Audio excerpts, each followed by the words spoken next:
welcome to the Binge Thinker 2024 edition. My name is Jamil Raymond. It's an absolute pleasure to have you here, as always. Even though it is the first episode of 2024, folks, hopefully you're feeling rejuvenated, you're feeling energized, you are keen for the year ahead. I thought I would do 3:33 on my oven clock there. Very nice. Sorry to get distracted, but hey, synchronicities, baby. Let's go through my 2023 year in review.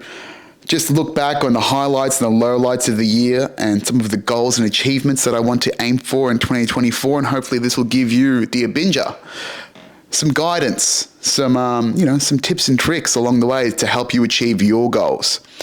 I mean, guys, I've only just sort of picked the podcast up over the last couple of weeks, going viral, whatnot. But there has been a crazy year. It has been an insane year. One of my most challenging but most successful yet. I am balls deep in the grind right now, even though it is the grundle part of the year. I'm recording this, by the way, on New Year's Eve. I believe it's somewhere around 5:30 at the moment, 5:30 in the afternoon, and I have no plans. I don't even know if I'm going to stay up till midnight at this point. I did, maybe it's just me getting older. Maybe it's this ridiculous amount of focus and me just going all in on going on monk mode, on getting this course out, which we'll talk about in next week's episode, monk mode, how beneficial it is for you, and my own experience in monk mode. But, I don't know, I'm turning 34 in 2024. Like, my partying days are done. I'm over the hill. I don't even drink anymore. And where would I want to go? I don't want to be overstimulated by fucking people. I don't stay up past midnight anymore. There's just nothing that seems appealing to me. And this is not the first time that I've done New Year's and just stayed at home by myself. I did it last year. But I did my psychedelic check-in on New Year's Eve going into the new year. And that was a nice moment of solitude and planning for the year ahead. And whoo boy, didn't that psychedelic check-in work out, because it's been, again, a fucking hectic year, which we'll get into very shortly. But, if you do feel guilty or, feel like a bit of a loser for not really doing much on New Year's, hey, your boy is going to spend it on his own, probably asleep, if anything. At this point, I'm so tired. In Australia, we call this the grundle year. What's the grundle? A grundle is an Australian term for the underside of your jocks. The blokes will understand this. It's in between your thighs. It's it's where all the damage happens in your underwear. The ball sweat and the chafing and it's that dirty underside of the year between Christmas and New Year's, where it's like airport time, right? Where when you're in an airport, you lose all concept of time, you lose all concept of space. I didn't even know it was a Sunday today when I'm recording this. I was like, oh shit, it's the weekend? What the hell?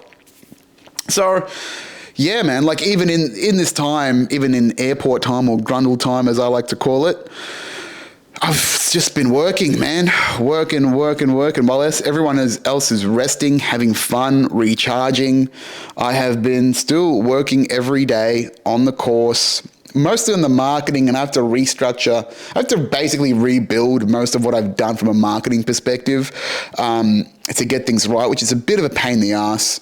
But hey, this is what you got to do to build quality systems and things that you are proud of. And yeah, you just have to keep assembling things and reassembling things and articulating them and iterating them until you get them right. So it has been a bit of a pain to redesign a website. Thank God I'm just outsourcing it and paying some other Pakistani dude on Fiverr to help me do it. It's looking much better, I have to admit. But man, I see this time as, yes, everyone, I should be resting, and I am. I'm not waking up at 5 a.m. anymore. I'm waking up at, try to wake up naturally around 7 a.m., which is very nice. I don't have anything to do except work. So all I have to do is really maintain myself, eat well, sleep well, train every day, get back into good habits, because that certainly fell off as the year progressed. and has been the cause of many of my issues and my troubles, which we'll talk about in a sec as well. But that's me catching you up on where I'm at.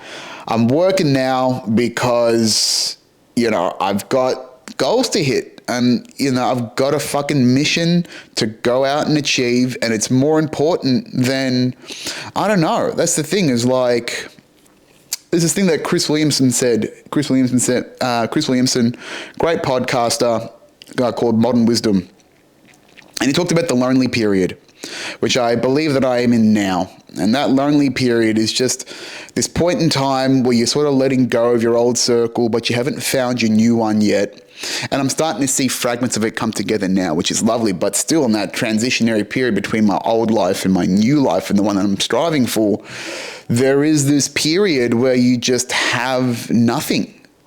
And, my friends, they're just doing their own thing, and we're all in our 30s now, all my close friends. So we've all got lives to live. And, I'm an adult. I'm out here achieving my own dream and my own vision, and only I can make that happen, and only I visualize it and envision it. And so I have to execute on this, because this is for me, right? It's for me and it's for other, but it is, for me to evolve and to take the next step in my life. So, there is this aspect of training solitude, which I am pretty comfortable with being by myself, but there are these times, admittedly, where, even like now, like you think, you should be doing something for New Year's, you should be celebrating the new year. Yeah, great.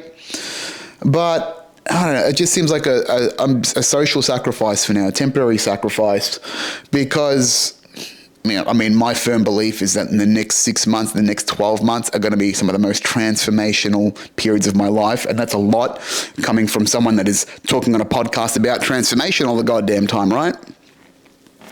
But yeah, this is a sacrifice. But like I said, that lonely period, man, like I won't deny that I do wish I had more of a social circle and was connecting with more people.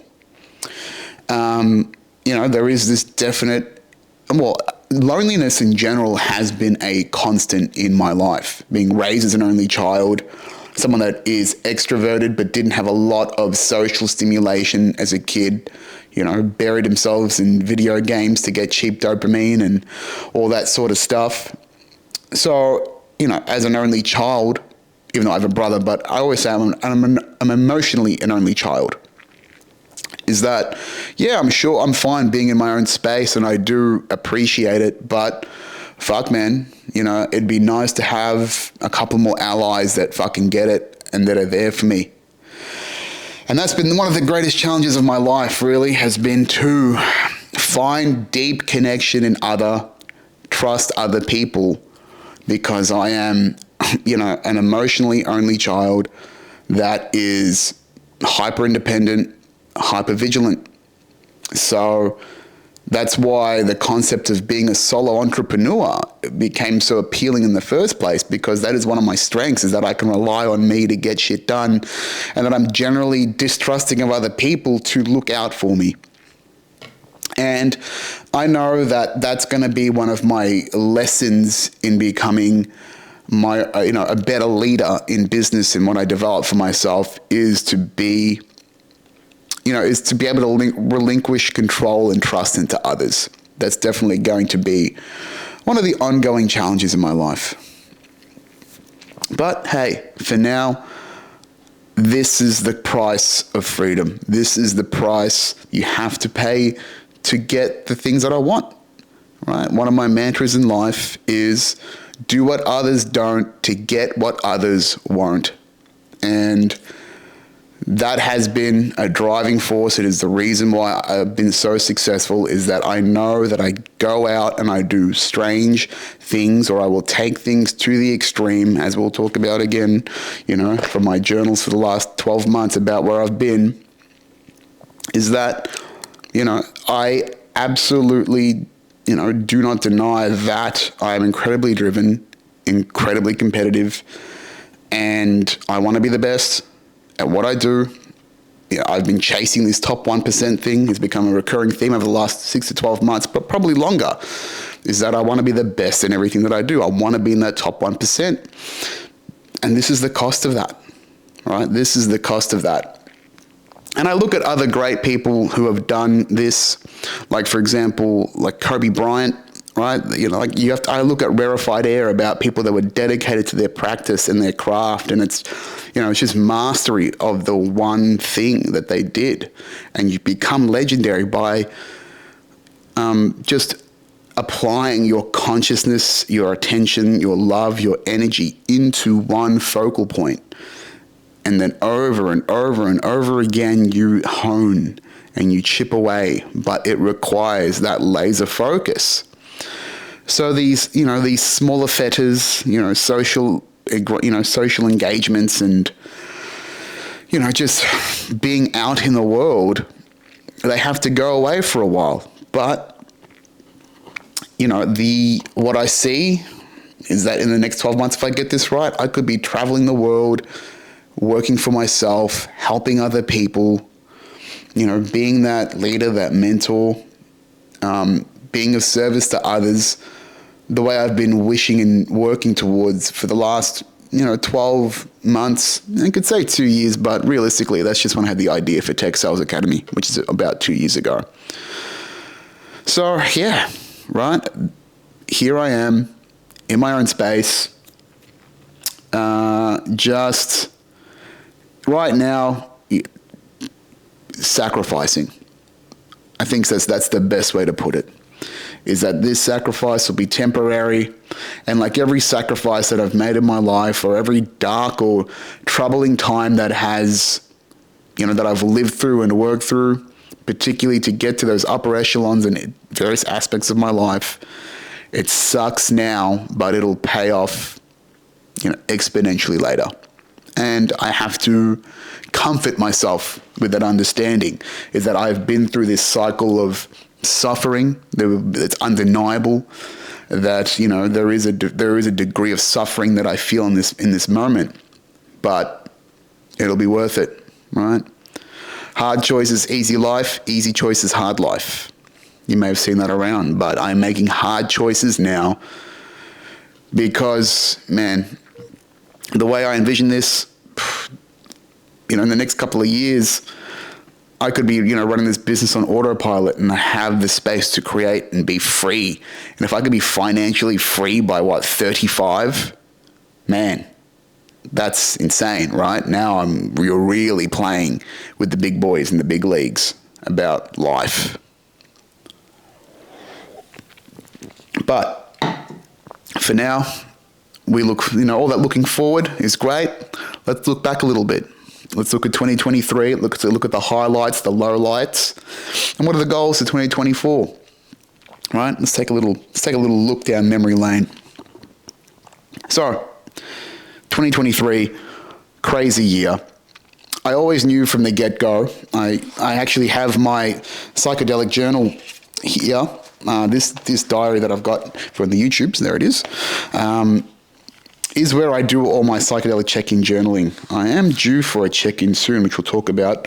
And I might talk about the last one in another episode just to catch you up on that stuff, because I know that the people out there do enjoy, the edgier topics around psychedelic psychedelic work and inner work.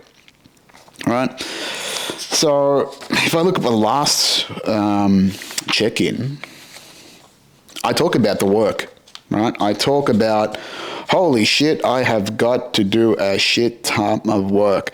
And even the last 8 months were tough, right? This year, 2023, has been a year of some big highs and some big lows. Well, you know what? I'll be fair. It hasn't been a lot of big lows. It hasn't been a big dip like in previous years when I got made redundant, and I think 2022 was a rougher year for me as far as insecurity, trying to figure out Cisco, trying to figure out what I was doing, transitioning from ACN. That was a struggle, man. That was some real tough times. I think the grind is probably the recurring theme in my life for this year has been the grind. Is that on average I have been working 60 to 70 hours a week. I'd probably say around 70 hours a week most of this year, right? Most of this year, I've been working around 70 hours a week in some way or form, whether it be, day job at Cisco, getting to the top 1%. You don't get to those levels without working fucking hard. Well, working hard and working smart, right?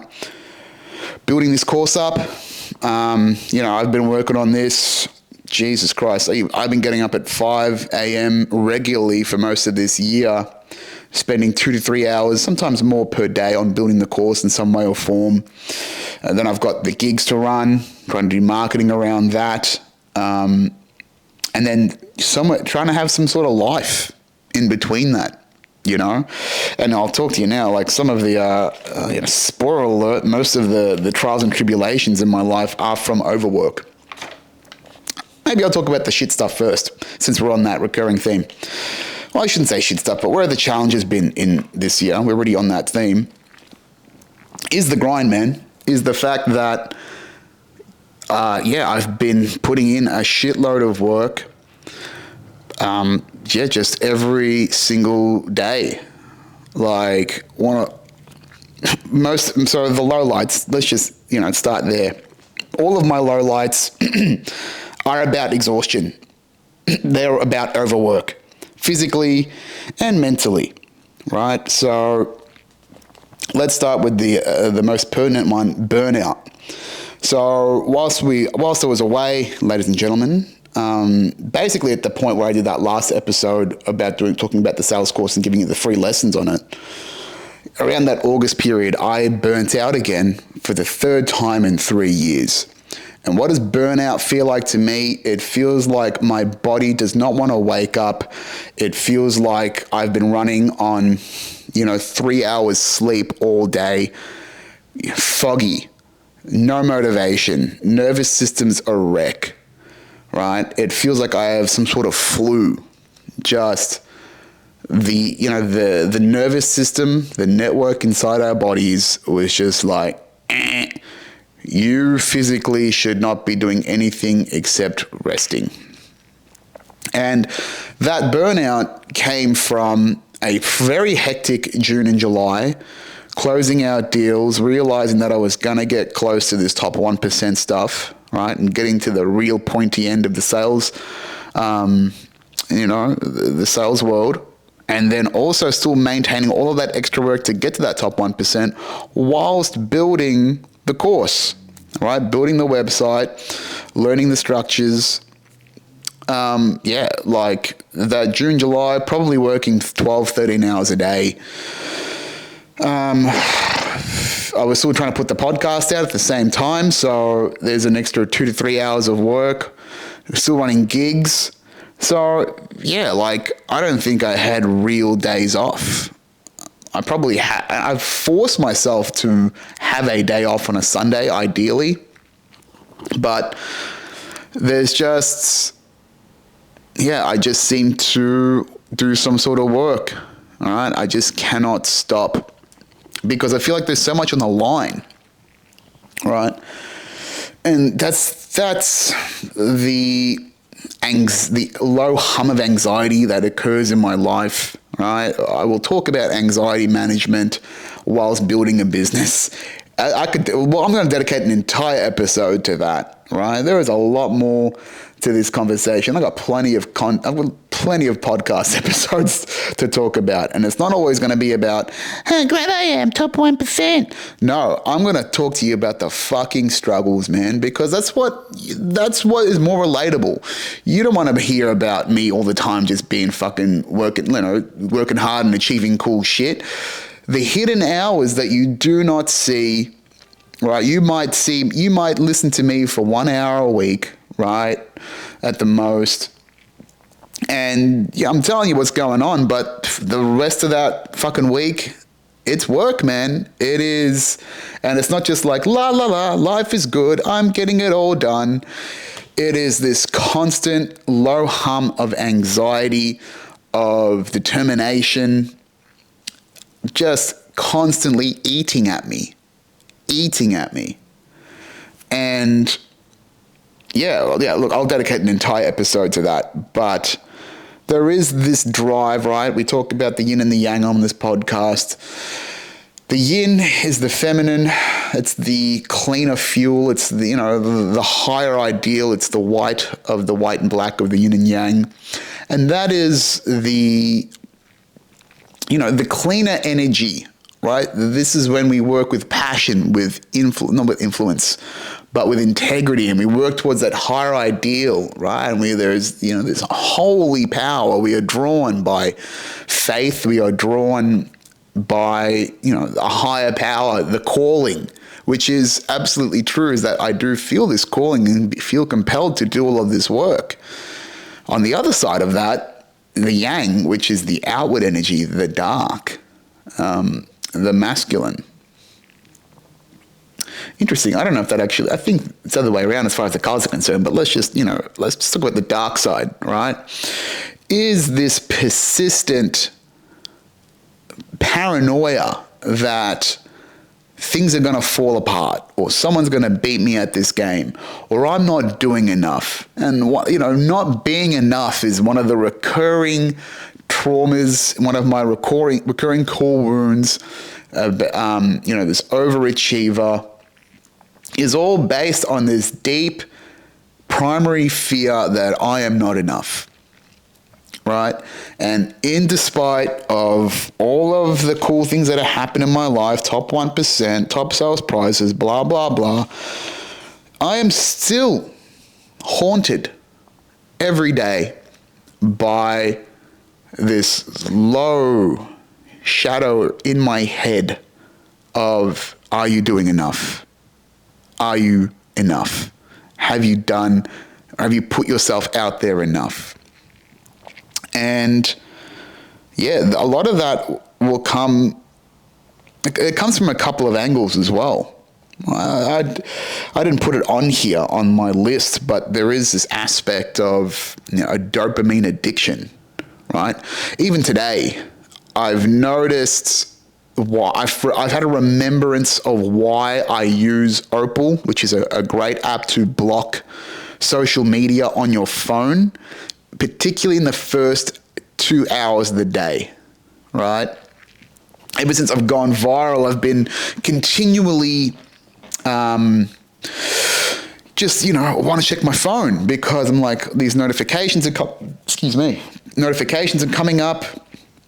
All this, I'm getting a flood of cheap dopamine from TikTok, from all the likes and the comments and the very nice things that people are saying. And now, now I'm on the social media machine because I have to be on social media constantly now. And I'm building all of that up to build my brand and be out there every day.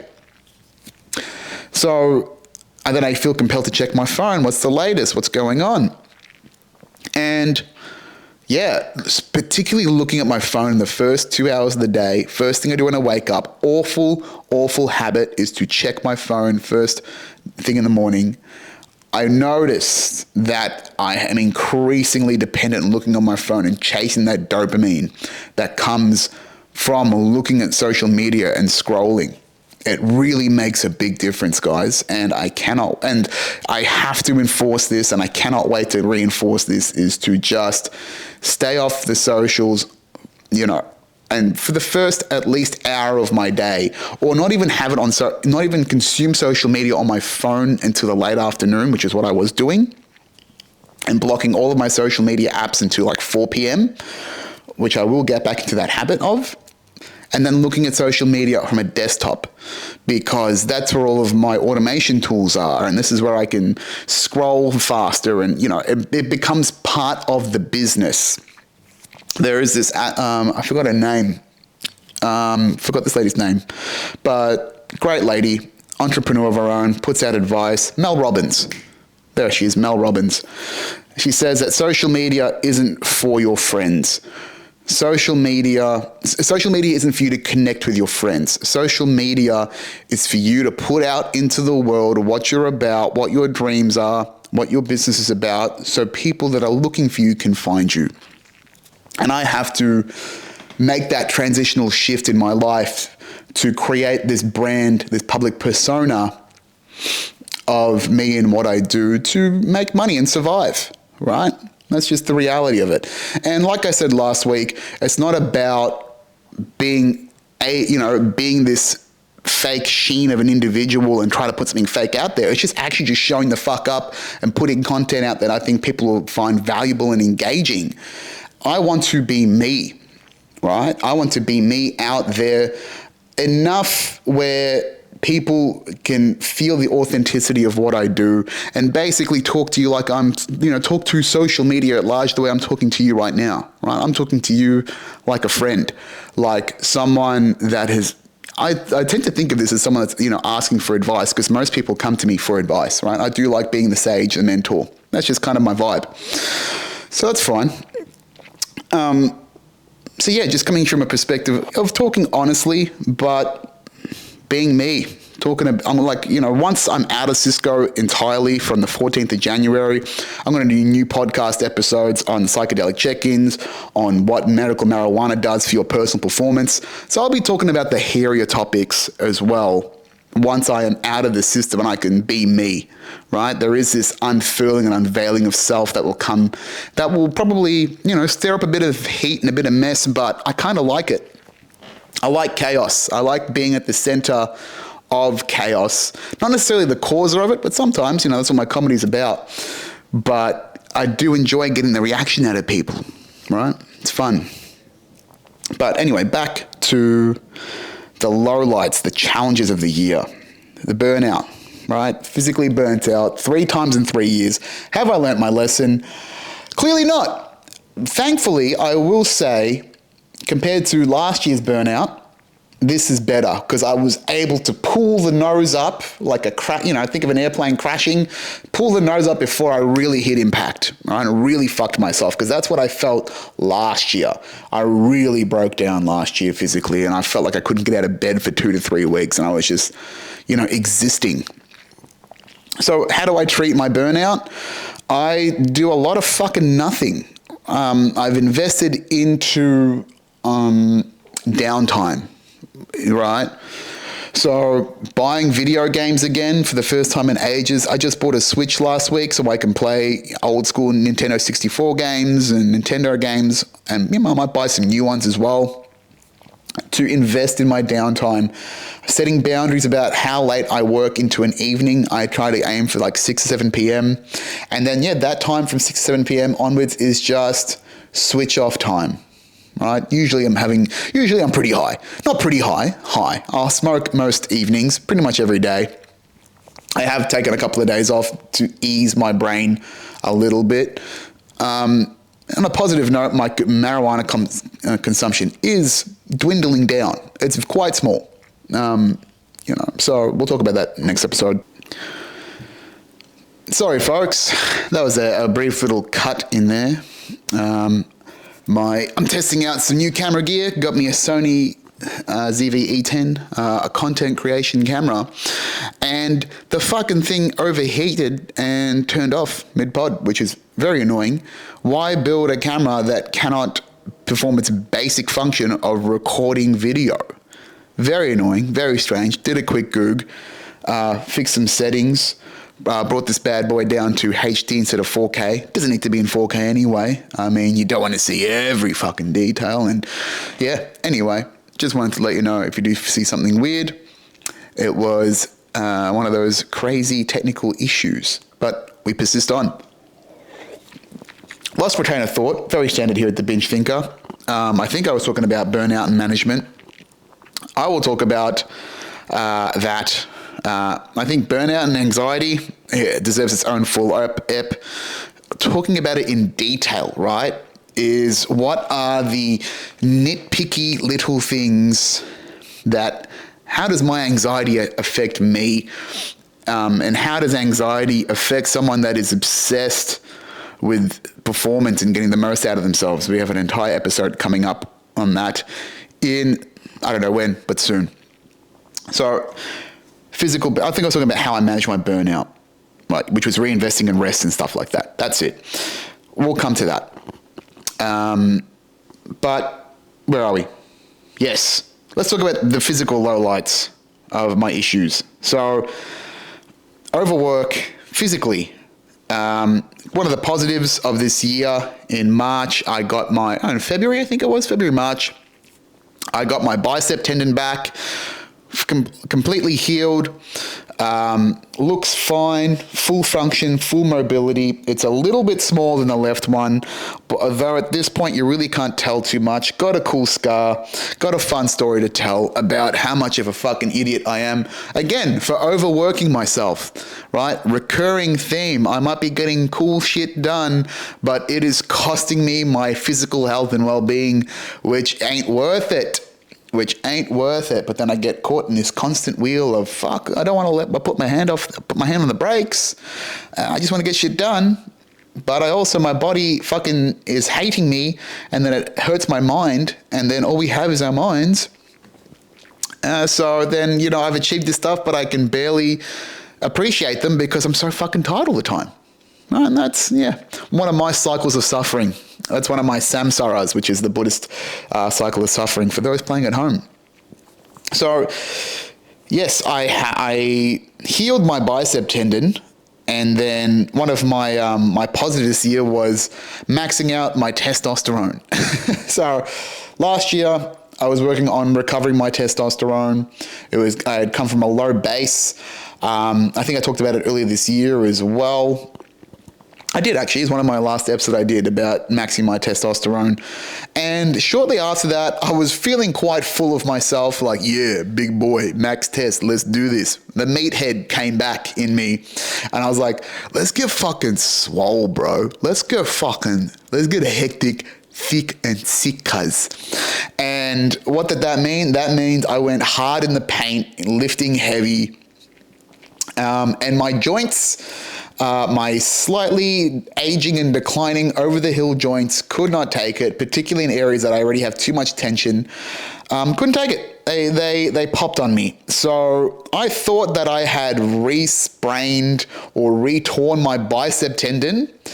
And probably, about June, July? Probably around the June period. And I fucking hated myself for it. I think I talked about this on the episode, on the podcast previous eps, freaked out about it.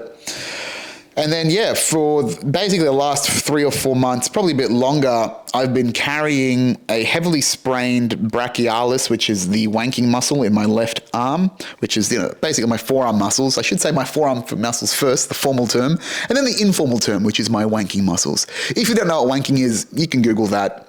It's jerking off. I'll save it with Google. Why did I say that? Anyhow, I've been managing tennis elbow. So what tennis elbow comes from overworking your brachialis, too much gripping. So I was gripping too heavily and too hard on heavy pulling movements, on heavy, dumbbell rows and heavy back movements. Trying to become a big swole boy, leveraging my body circulating full of fucking manly test, though I still haven't got a sprig of facial or body hair to show for it. Just wanted to use my hormones to fucking get swole, get juicy whilst I was, building my body, building my mind, building my business. It all sounded good in theory, but again, just went too hard in the paint, lifted with my ego. And basically busted both of my forearms, both of my brachialis on both my left and right arms. And I thought I'd really fucked myself. And so I've had to slowly work back and peel back my physical workouts and getting I'm still exercising daily, but I wouldn't say I'm going hard in the paint. I'm just sort of getting by, just going through the motions most days, still trying to push myself, not in terrible shape, as you can maybe tell if you're watching the YouTube, although I wouldn't recommend it because it's just my face. And if you like my face that much, send me a DM. It's like I said, it's lonely times out here. Anyway, I haven't been as physically fit as previous years because I've had to sort of turn that burner down, right? Spin that plate a little bit slower to focus my energies in other places, such as building the business, creative energies, right? Pay more attention to that. So I haven't really gotten fat or anything.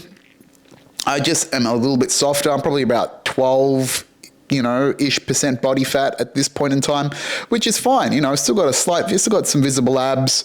Nothing's hanging off me. Still look like I've got a good frame, but I'm not shredded, shredded. Like which I like to do and like to be, but it's work, man. And my body does not like to be that lean all the time. It does not like having abs all the time.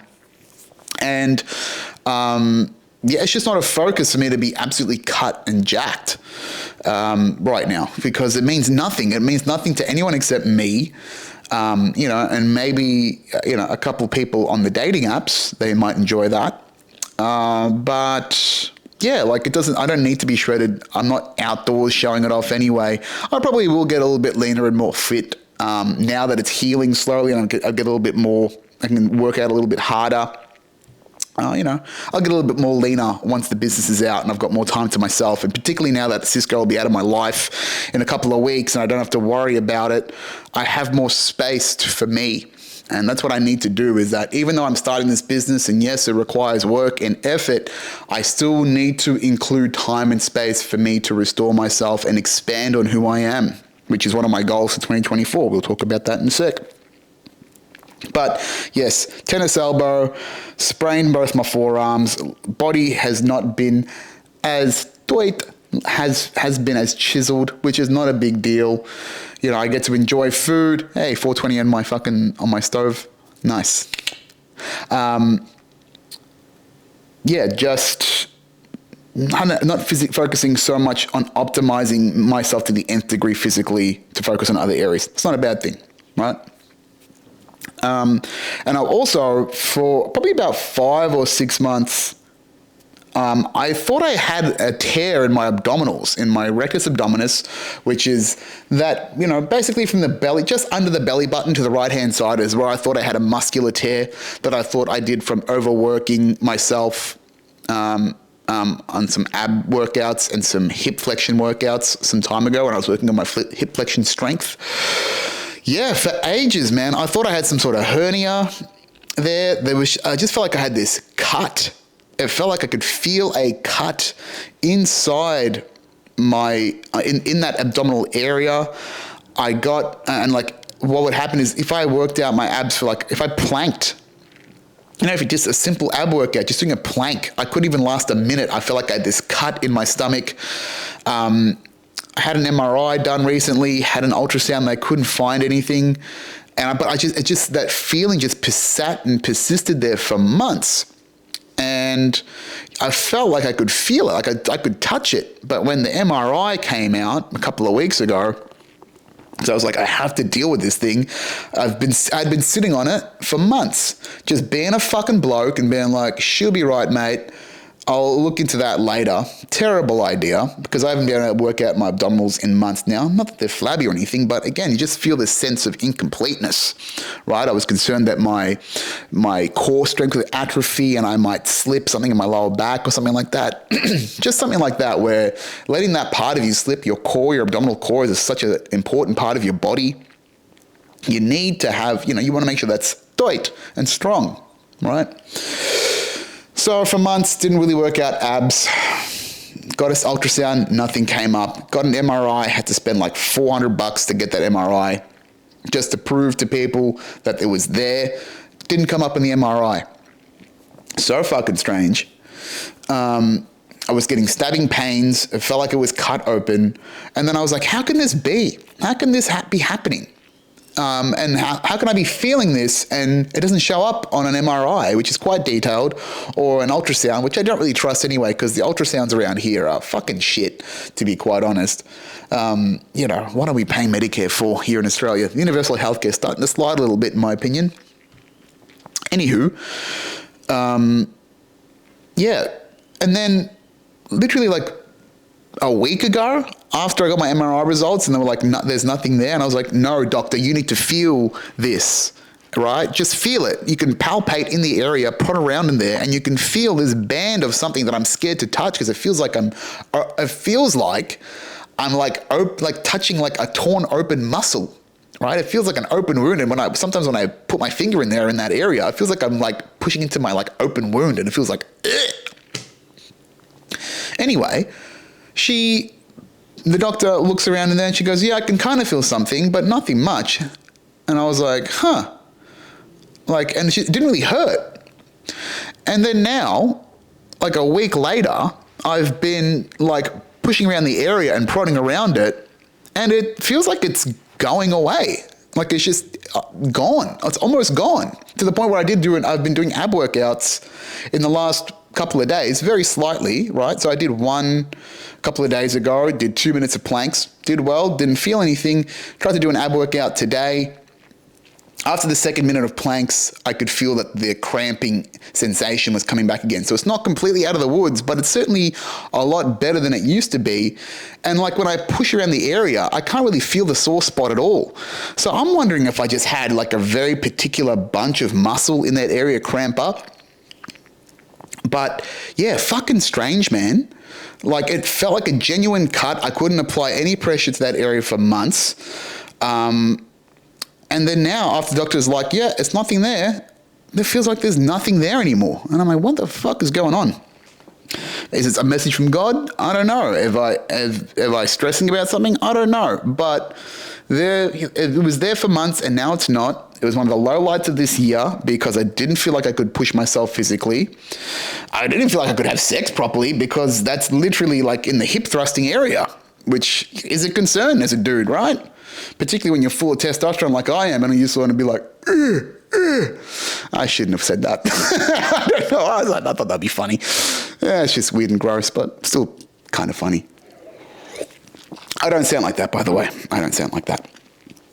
But yes, physically, that's been the lowlights. All of it from overwork, all of it from pushing myself way too fucking hard. So we've talked about the brachialis, yes. Loneliness, talked about that. Yeah, the lonely period, right? Going through it now, felt like I've been going through it for months. And there is this thing about the loneliness, right? I think it's the lack of understanding, right? Is that when you have a vision for a while, no one gets it except you. No one very few people around me go, I understand why he's obsessed. I understand why he won't shut the fuck up about this thing and that he's seeing people less. And that, just people are like, why is he always talking about this fucking course and what he's doing? And it's because, it's just, you've got to formulate and create this immense amount of self-belief to build the momentum to create something that's yours to a point where it builds enough momentum that other people get on the train and on the journey, right? And the wonderful thing is that it's starting to get there now, right? With the course, I've got about 20 people on my list of up-and-coming salespeople from Cisco who want to try the proof of concept in the first draft of my course for free in exchange for feedback and testimonials, right? So there are people that I've met along this journey, which has been wonderful, that are like, I like what this guy's up to. Let's do some cool shit. And I just, are in the journey. So they're the first few believers, the disciples, which is amazing. So we're getting there, right? It's starting to get that heat going. So the lonely period hopefully will be gone soon. In general, in life, I do think about having a life partner, about having a wife at some point. It would be, I do romanticize having someone there to be supporting me on this journey, having someone in my corner. It just seems nigh on impossible at this point in time because I do just want all this space for myself. I know that my body, to a degree, still suffers a high amount of anxiety in my nervous system when I am in partnership with someone. And my attachment styles, my anxious attachment styles are there. Sorry, anxious attachment, that's what I said. So that's its own mountain of work, of inner work, at some point. And there is part of me that just goes, could I even handle that degree of inner work right now whilst I am still so wholly focused on building this business and getting my freedom. And I honestly don't. I think the answer is no, right? But even the concept of just dating someone, which I was for a while there, which is was the positives. We'll go to the good stuff in a sec. Yeah, it would be nice to just have feminine energy around me, some good female company, and all of the, what do I call it, the enrichment, the nourishment that comes with good, healthy feminine energy, right? Good feminine energy nourishes the masculine. It makes us feel full. It makes us feel, there is a degree of wholeness that does come to it. It's undeniable. That's why we come together, right, as individuals. That's why we seek our partners. And, the positive parts of my relationships in the past, particularly with my ex, my long-term partner, was that, were those moments of completeness or wholeness or just feeling like you are, a dynamic duo. Right? It's a wonderful feeling to be in that. And, that's something that I've had to eschew and push away in the pursuit on this journey of the self and self-discovery. But there has to be a point in time where I let other people in, right? I don't want to just have this all to myself. It is lonely at the top, and I understand that as I climb higher and higher, it does get increasingly lonely at the top to be understood and to find that community of people that get it, right? And particularly in inner circle. I have a pretty small inner circle. It's a handful of people. We talked about the hypervigilance, the hyper-independence. One of my great challenges is that. And yeah, hopefully that changed in 2024. That, there's this one, I think I might have talked about this earlier, but there's this one quote from Carl Jung that keeps popping up in my Instagram feed. It's like, when you do your work earnestly and conscientiously, unknown friends will come out and support you. Or something to that degree, right? Is that once you are doing earnest, honest work, people will come and be drawn to you. And that's happened to a degree with the virality. Again, beautiful, wonderful, thank you very much. A lot of leads, etc. But yeah,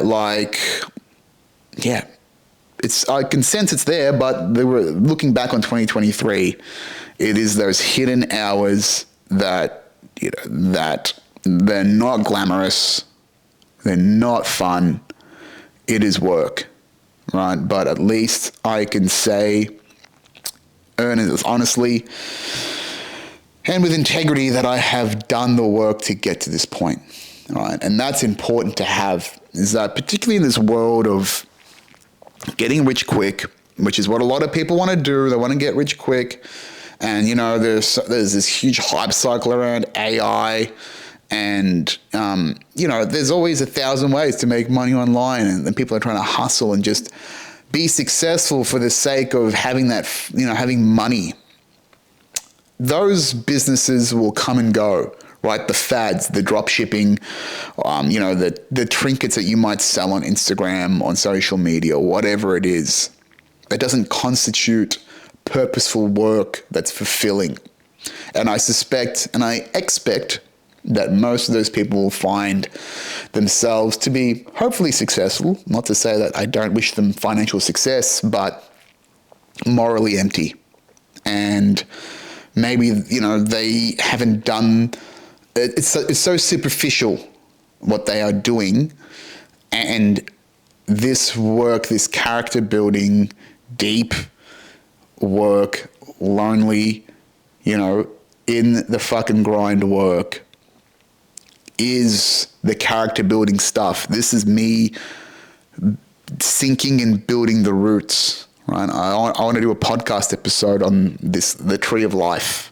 I do want to talk about that, where I talked about it 2 years ago when I first started this podcast, about the concept of, we are just trees in a way. And essentially with the tree of life is that before a tree sprouts, it grows roots before it grows a trunk and leaves in the outside world.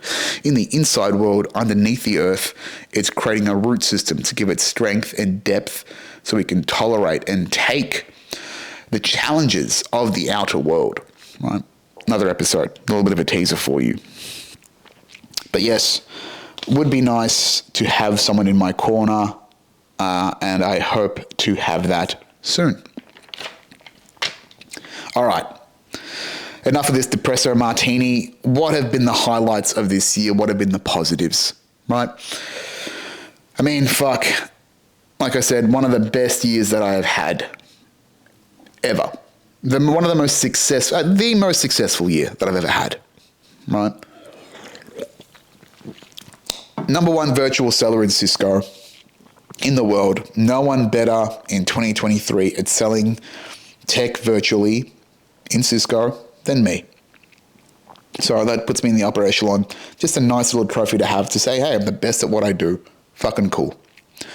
Top 1% seller at Cisco worldwide, in the top 200 out of 20,000 sellers. Amazing. 3 global top sales prizes, 5 company paid trips, traveled to, I think, 6 different countries, maybe 5 countries, because I went to America 3 times. But where did I go? I went to Amsterdam, then Brussels, then Bangkok, then Las Vegas, Japan. Japan was technically paid for by the company. They paid for the flights there and back, so that could be a partial credit. North Carolina, got myself to New York, and then, of course, Hawaii, where all the viral hubbub came from. So it's been a great year, especially when the majority I did not pay for pretty much any of those flights. And yeah, I racked up a bunch of points, though, which was very, very nice. So a great year for travel on the company card. And it's been absolutely paramount to building the narrative of Tech Sales Academy by going around the world and understanding what they are, what the planet needs right now in the world of tech is people skills and how to teach that sort of stuff. So I am taking that goddamn swing and we will get there. All right. So that's, those are the career successes. One of the other highlights is quitting Cisco, is realizing this mission and journey and getting it to a point where I'm ready to launch properly. I'm a much better and smarter, more well-equipped person than I was 2 years ago when I first tried to start a business and start my own thing. It's been a constant learning journey. I'm grateful for that, for everything that's come as a result. But yeah, Cisco's been fantastic to me, but I want to get the fuck out and I want to be free. So the fact that I have put that in there and I literally only have 5 weekdays left before I am on my own, and I have every intention of never working for another corporation ever again.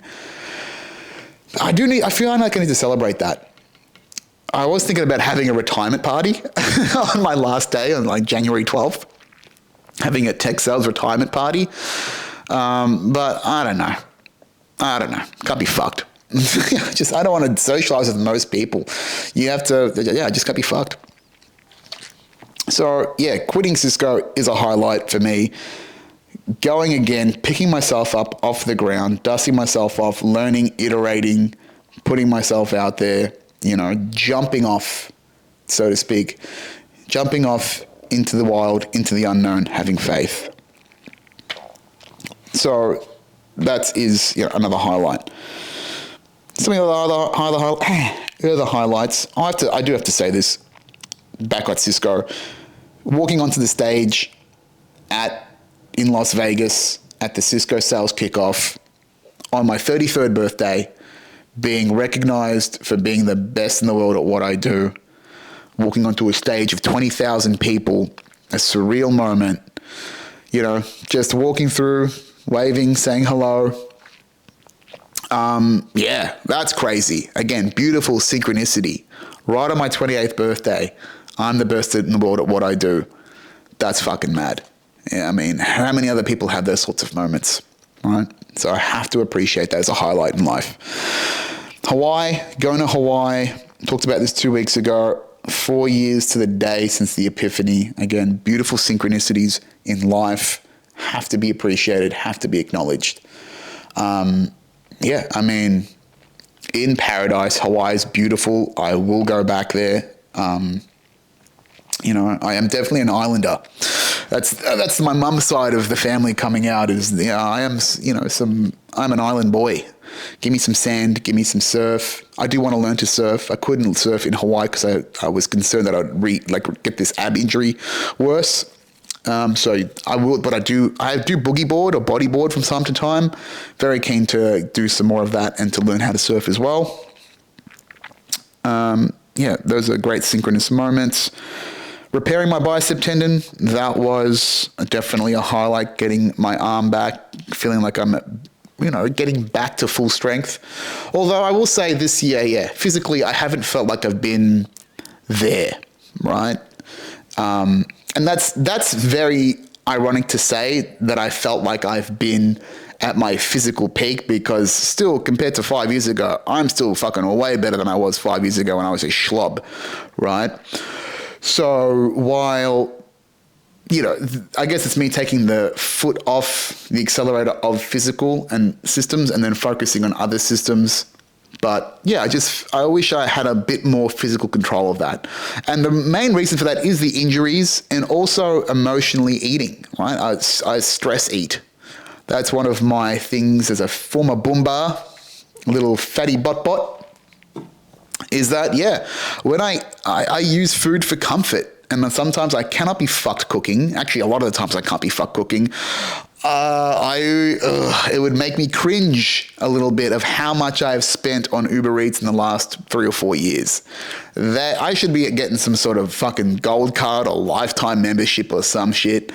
Man, yeah, and that's what happens, right? It's like I'm a single guy and I'm doing so many things. I should really invest in some sort of meal planning thing, or I don't know, go dibs. If anyone wants to chip in on a private chef and we all get really high quality, calorie controlled meals together, fucking hit me up. It's not a bad idea. So yeah, physically, okay, doing all right. One of the other positives that I had, it was meeting someone and dating someone for a little while there. I won't say their name just out of respect for them, because I haven't had this conversation with them about being made public on the podcast. Not that I think they'd have an issue, but again, just out of respect. But met this lovely girl. We were just friends with benefits, right? But that's exactly what we both needed at the same time.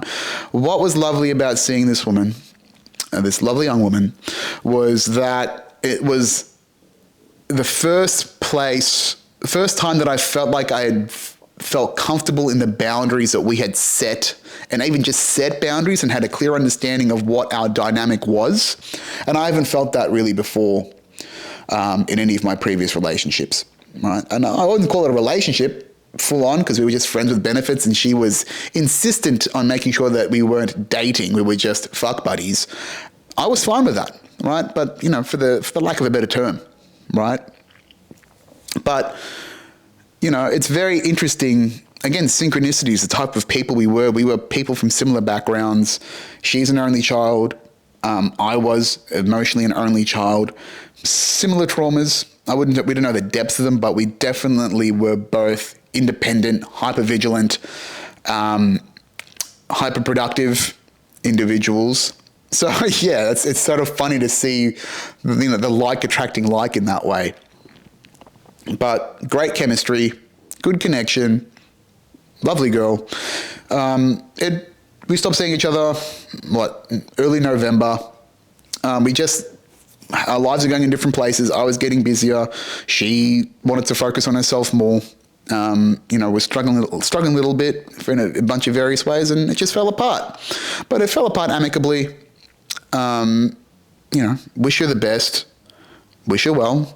I'm sad about it, but I will say that it was a big win in a lot of ways, and definitely a highlight of the year.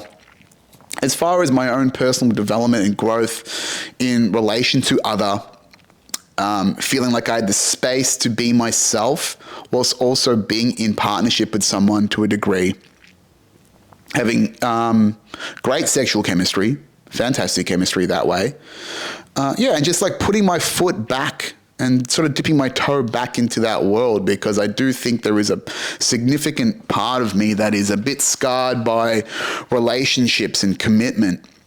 I don't think I still believe that I'm firmly an emotionally monogamous person, and I do want to be married and do want to have a singular partner, maybe explore, a third, but not in the relationship.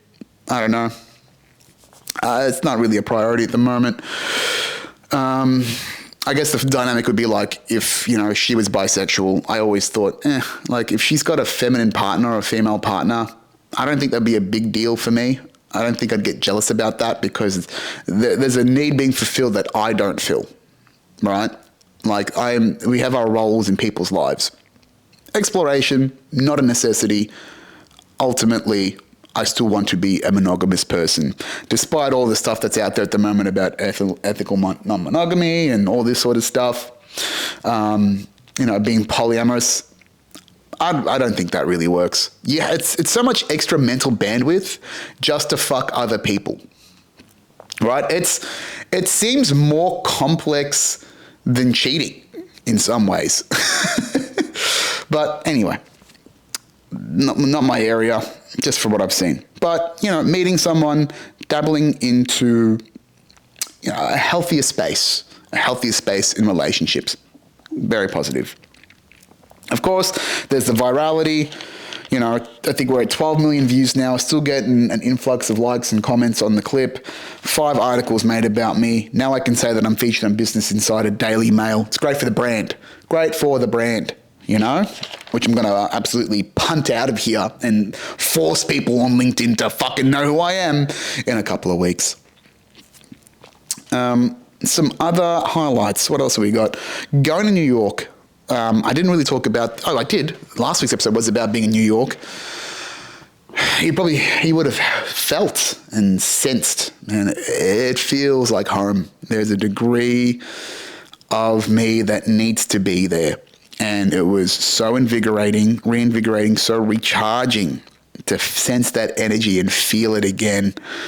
And in the last couple of days, I've had this excitement about, I remember just putting my head down to sleep a couple of days ago and just going, in 12 months, you could be sleeping in your own studio apartment in Manhattan, right? In 12 months, up to you, we'll see. You could be putting your head down just like this, hearing the cityscape, hearing the bustle of the city that never sleeps around you, and it's going to take you in and it's going to spit you out, but you're going to be there for it. And these years of dreaming about it are going to be worth it. You can actually realize the dream. And it's so funny that, sometimes I feel like part of the thing that holds us back when it comes to self-development and going after our dreams is actually being close enough to touch it and being close, like you're like this I can actually have this. This actually could be reality and not just some dream that I feign while I'm in some dead end job. This could really be for me. And it's, I think, a layer of imposter syndrome comes up, or, just the way that the ego comes into play and goes, no. You don't want this change. Change is awful. Stay the same, right? And that's what the ego does. The ego does not like change. It likes to protect you from the unknown and the uncertain, right? This is where our growth comes as individuals, is to venture past ourselves and get over ourselves and our own perceptions of what is possible in the game of life, right? So, the dream gets stronger, it gets bigger. Getting a taste of it again, just a beautiful reminder of why I want to be there. right? Going to the Comedy Cellar, which is Mecca, the second Mecca for me, technically. First one's the OG Mecca, which I haven't been to yet. We'll check that out one day. Going to the Comedy Cellar, just walking the streets, getting a nice bagel, meeting Dave Attell, meeting my favorite comedians, going to Jeff Buckley's house, just living that artist's life for a little bit, being a part of it. Ooh, feels good, man. I cannot wait. And yeah, while I was there, another thing that I wrote down, I did talk about David Tell, legendary comedian. Very nice to meet him. Going to WTF Media Studios. So WTF Media Studios is the podcast house of Andrew Schultz and, oh shit, I've just forgotten his name. I can see his face. Alex Media. There it is. Alex Media, the producer of Andrew Schultz's podcast. If you don't know Andrew Schultz, look him up. Schultz. Great comedian. One of the best in the world at the moment. Absolutely killing it. Funny as fuck. But yeah, going to that podcast studio and, for me, what Schultz and Alex were doing, fucking hell, I've realized I'm just really conscious of me saying Schultz. Schultz and Alex have done there is they are creating, in the comedy world, they are a pioneer, people that are pushing the envelope forward on what this independent creator economy is about. And to go there and go to that studio and, I've seen so many great podcasts and people that I look up to being in those studios, recording podcasts, putting content out there for the world, independently. And to go there and just see it in person. And it's just these compact studios that I could build here in my fucking apartment. I've got a studio that'd be bigger than one of their studios right here, this room that I'm in, to go, oh my God. And just to see the mess and, they've got they've got the struggles of everybody else, right? I'm starting to, the perceived gap between celebrity and that world and the world that I live in is getting smaller, right? Just walking around and seeing the humanity of the place, just a bit of rubbish and cables everywhere and, people not showing up or, just business problems that are popping up and getting an inside look at the studio. They're just like us, right? Celebrities, they're just like us. But just that taking off of the pedestal, it's invigorating, right? I'm like, oh shit, I'm not that far away from all of this, right? I am a year or two, and if I truly wanted to, and I do still want to create some sort of studio, a production house that incorporates everything, right? A podcast studio, editing suite, live band room where I can record music. That is definitely in the medium term. Once I've got the money and I've got cash to burn, I think creating some sort of studio is on the cards, right? But just going there and seeing, meeting your heroes. It's always nice. They say you shouldn't do it. I didn't actually get to meet any of the people that were there. Alex wasn't there. Schultz wasn't there. But just being in that space, right? Invigorating. Powerful stuff. One of the highlights was going to Japan as well and reconnecting with my brother a bit more. My relationship with my brother Shaq is great. And that's, it's so nice that we actually have that brotherly relationship now, and that I can see he's getting better, and he's a fantastic musician, and he's an amazing audio engineer and burgeoning producer, and he is such a creative force of nature that just needs the right environment to thrive in. And I try and give him that as much as I can from a distance because I'm not there with him, but supporting him in getting him into a degree for audio engineering and helping him buy gear and giving him my instruments so I can just facilitate as much of his passion as possible because I know him, right? I am him in a different degree. And yeah, he's becoming an amazing musician, way more talented than I am at music. Fucking hell. He's an absolute gun. And I couldn't be happier. I'm not jealous at all. I love it. I'm so happy for him. But it's so good that we can have, a real brotherly relationship where he asks me for advice and I can be real with him about who I am as an individual, which I'm not to the rest of my family. Right? So that's been definitely a highlight of the year, is being a better brother, for having a stronger relationship there. It's really, really good. All right.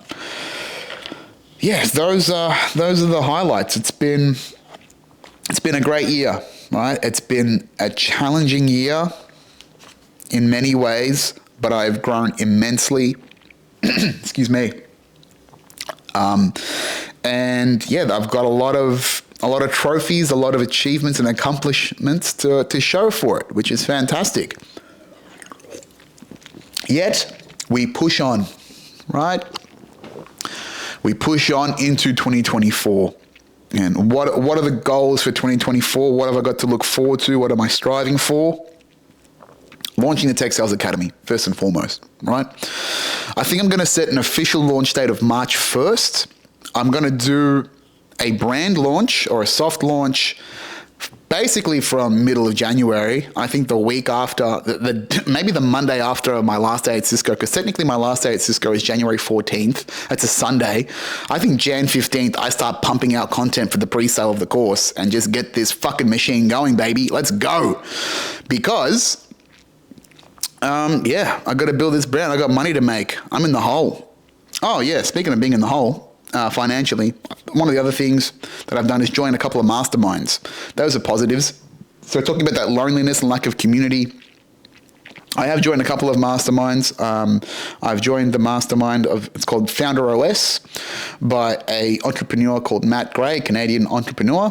Great dude. Runs his own cannabis marketing agency.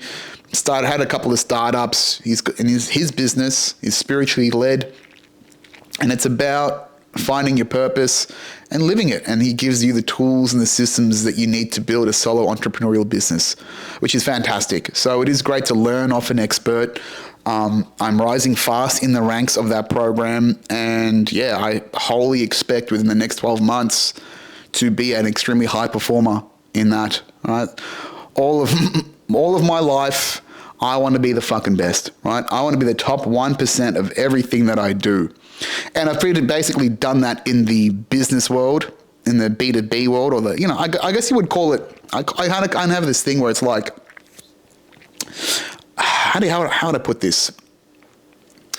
When I'm working for the corporate world, I have done everything that I wanted to do in the corporate world, right? And now that I'm living this life where I am the business for myself, and I feel like I am interfacing into the universe in a much broader way, because it's me broadcasting who I am out into the whole world, right? Not just happily pottering away with my customers and my portfolio and just hiding away in the corner. No, I want to be seen. I want to be out there, right? So turning and interfacing from my own little closed world and ecosystem of the everyday, of the consumer world, I don't know what you want to call it, into the big wide world of where I exist wholly. I exist on the internet, in the collective consciousness, and starting again there. It feels like a different life, right? It feels like an entirely different life. So, yeah, the aim in time, does it take me a few years? Of course it's going to take me some time. Right? That's totally fine. The moment I've got enough money to cover my own bills, I'm fucking set anyway, right? That's my definition of success. If I can keep myself happy and healthy and generate a little bit of wealth on the way, I'm good. And then all the extra money that comes in is upside, and I probably reinvest that into cool shit, growing the business, maybe the studio. I had this idea yesterday that I might put out some sort of a tip jar, right, for some of my customers. And what do I mean by that? Is like, so the course is going to cost $1,000 US, which is unaffordable for some people. But if I'm putting out a bunch of content that helps them become better sellers, and hopefully they afford it, or they just want to be on that journey, maybe they've picked up a tip or two from all the content that I've put out, help them get a deal, and they want to say thank you in some way and appreciate what I'm doing. Well, then I just have a PayPal open where they can leave donations. And so they're like, hey man, here's $20, got a deal because of you. thought about you and what you taught me. Thank you so much. Bang. Just those little, letting the law of reciprocation come through. All right. And then maybe I was thinking about splitting half of that and putting it to charity. A nice little initiative, because I thoroughly expect most of my money to come in through the course and sales, right? But if people want to chip in their own little way, I don't feel like I should have all of it for some reason. Maybe that's a little thing in my head about wealth eluding me. We'll see. Anyway, launching Tech Sales Academy. Oh yeah, the tip jar. Also, one of my goals in launching the Tech Sales Academy is getting to 30K a month in revenue per month. So averaging that out as 30K per month. Why? It just seems like a very healthy amount. If I bring in 30K revenue per month US, that's a shitload of money. What is that? That is $360,000 US. That's like 450 grand Australian.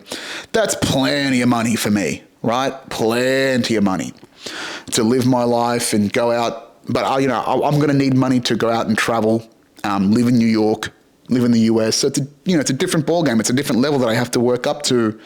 And I feel like 30K a month, I can pretty much do anything that I want. Live the lifestyle that I want.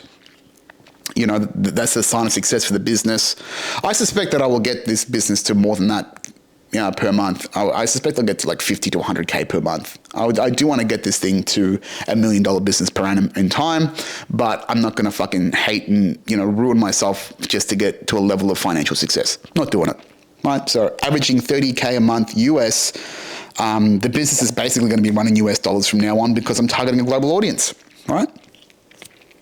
One of the goals as well with the success of Tech Sales Academy is to leave Melbourne by wintertime. I do not want to be here, ideally by June in Melbourne. I want to be traveling, or at least maybe I live, do some digital nomad shit. Go to Bali, go to Bangkok, I don't know. But I do not want to live another depressing winter and shitty spring here, where 6 months of the year my body hates being here because it's cold and depressing because I have no vitamin D. And then I am sneezing my face off because there's cum trees all over Melbourne that are full of pollen. Cum trees, it's a type of tree. It's not actually, it just smells like cum. For the non-Australians that are listening to this, it smells like jizz. It smells like jizz in a tissue. You would know why I understand what that smells like. Most of you understand that smell too. Let's be adults, right? So get out of Melbourne. Just, live that nomad life. Getting out there, enjoying the world. Next goal, getting to Austin/New York City. Want to live there, split my time there in some way. Initially, Austin was the first aim, but I'm like, maybe I should live in New York for a bit, or set up home base in New York for a bit, just so I can live that life, because long term, I don't think I want to live in New York because of the city and the hustle and the bustle. I do want more space and more land, and I think I want to live more of a broader lifestyle, which I think Austin will be great for, right? Also, to get, if I want a family house and a nice bit of land in New York, that's going to be fucking expensive. So getting something in Texas would be great. So that's the longer term goal. One of the other goals I've got here, play music regularly. So I said before, I do, as part of leaving Cisco and creating this independence for myself, I don't just want to go from working all day at a fucking company at Cisco to working all fucking day for myself and just working all the time. Right? I fell into tech sales. I don't want to define my entire life by being a technology seller. I want to become more of a musician and perform and, do more comedy and do more creative work. That's where I have a lot of fun, right? And music is my first love. And the passion for music has never left me. DJing, playing bass, playing more instruments. Like I said, once I build that studio one day, I would love to, play the drums and just, I had this idea.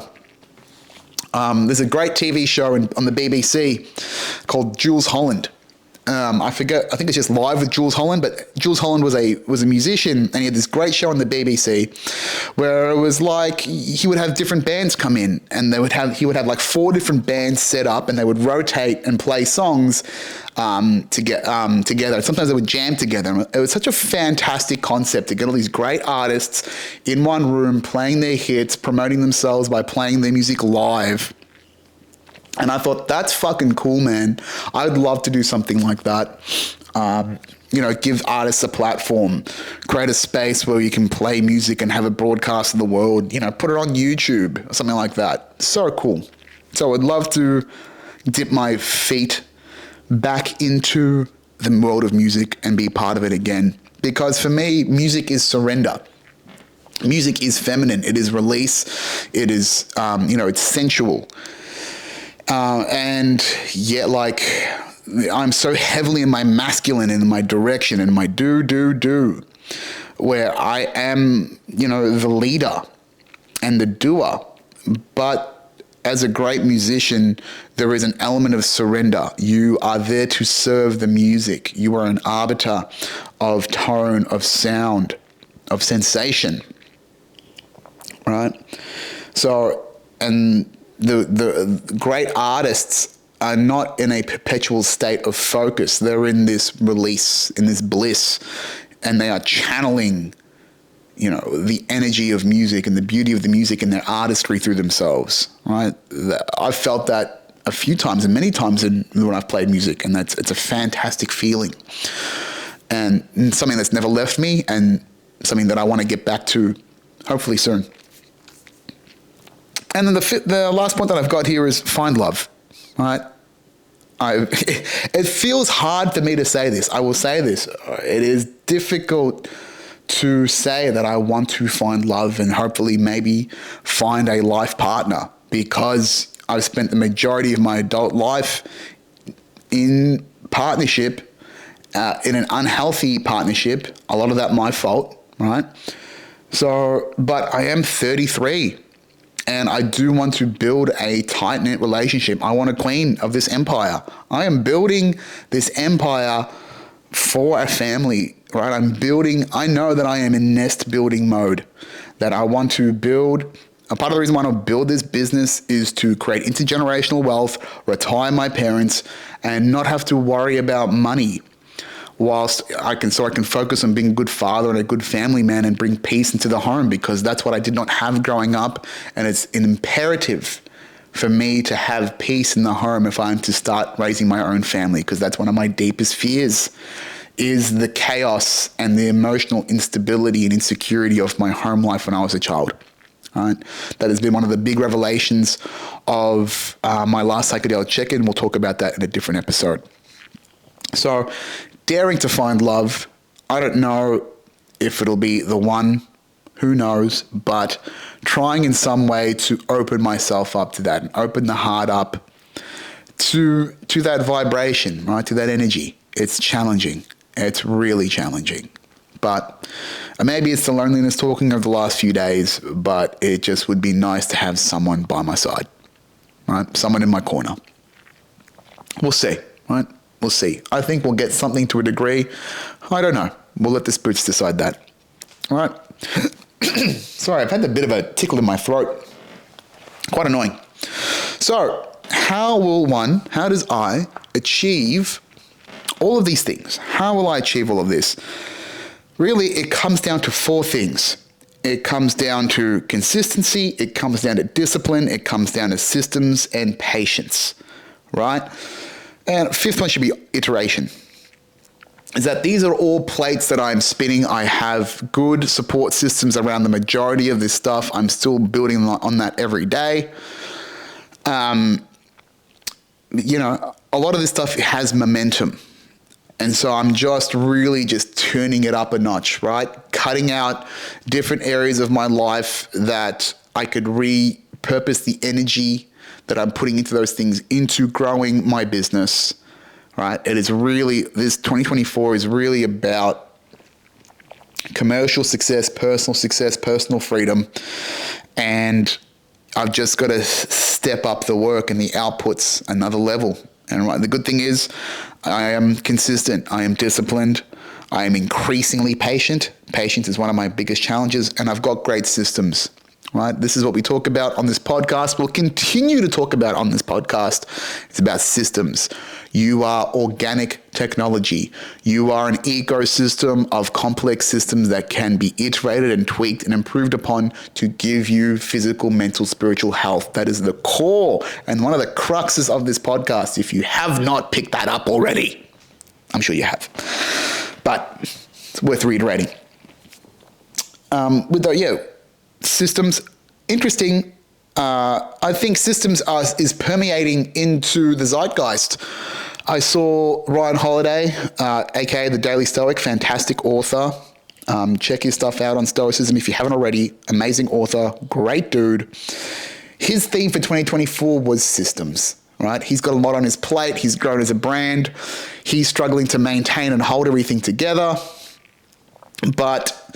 And so he is thinking about, okay, how do I compartmentalize these processes, these everyday things I need to do into systems so I can analyze and iterate and create them more efficiently and then hand them off to somebody else, right?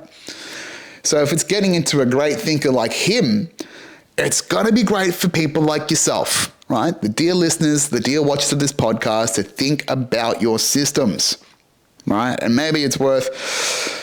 Maybe I have to create a newsletter for the Tech Sales Academy, which I'm doing right now, but maybe it's worth doing, a newsletter on systems and just putting that stuff, something that's more permanent in these podcasts. Because I did refer a bunch of people to listen to different pods, but people were just like, oh, well, what do you do?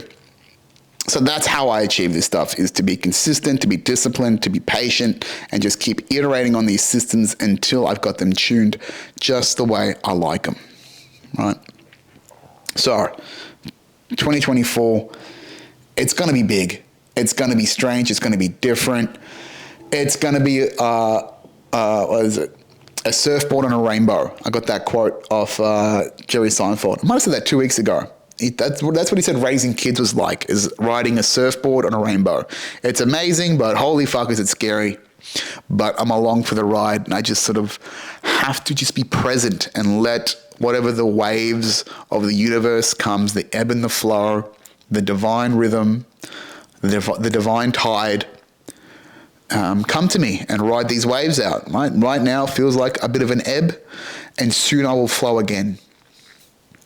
And, for you, the dear bingers, I hope that you've had a fantastic 2023. I hope you have an even better 2024. I hope that I can be part of your journey to your spiritual, mental, physical well-being, to help you aim for that higher self, to help you transform, right? The podcast is back to stay. We'll be talking about cool, interesting, different shit. If you love what I'm doing here, share it with a friend. Make sure if you're on the YouTubes, give this a like and a subscribe. Give it a comment too. It's good for the algo. Don't check out Tech Sales Academy right now. I'm doing a revamp. The website's going to be up maybe in the next week or two. It's going to look beautiful. So looking forward to that. But hey, Merry Christmas, Feliz Navidad. All of those good things. Hope you had a fantastic break. Hope you've enjoyed the grundle of the year. I hope that you are full of optimism and enthusiasm for the 2024, the year ahead. I am here for you. If you've got any questions, if you need any help, please hit me up in the DMs, send me an email. And thank you for your time and attention as always, bingers. And we'll see ya in 2024 onwards. Ciao for now.